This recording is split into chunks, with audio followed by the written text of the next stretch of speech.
It is said that until the lion has its own historian, then the tale of the hunt will always glorify the hunter.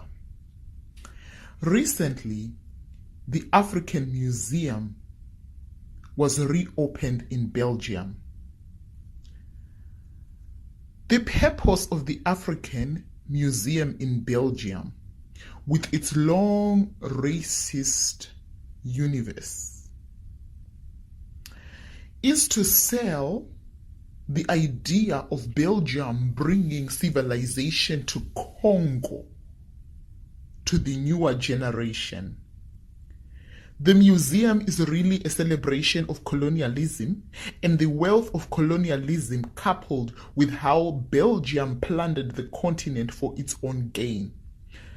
However, the museum is actually framed as a propaganda channel that is meant to justify colonialism to younger generations, and of course under the pretext of civilizing Africans. The museum opened after a 73 million revamp, a lot of money funded, of course, from the African continent.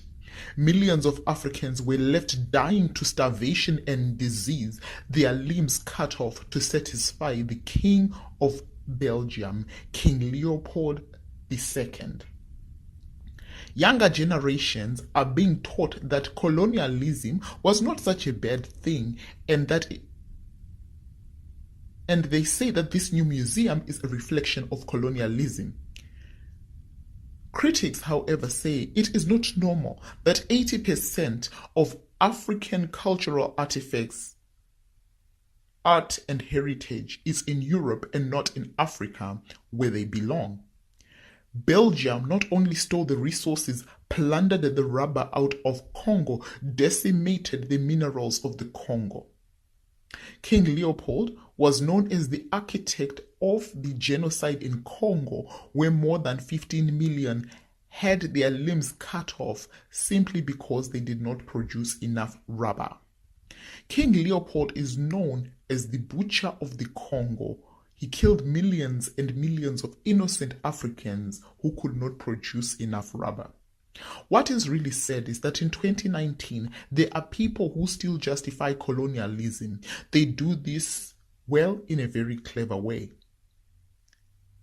Part of creating a narrative and sticking to that narrative is being able to preserve that narrative edged in the very building itself. There are statues that show the role of missionaries in the colonization of Africa, proclaiming to bring civilization to the Congo.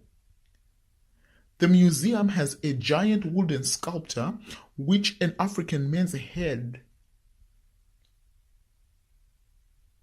and this head is supposed to be the justification that Africans were uncivilized, were savages, and many of the statues are etched in the building.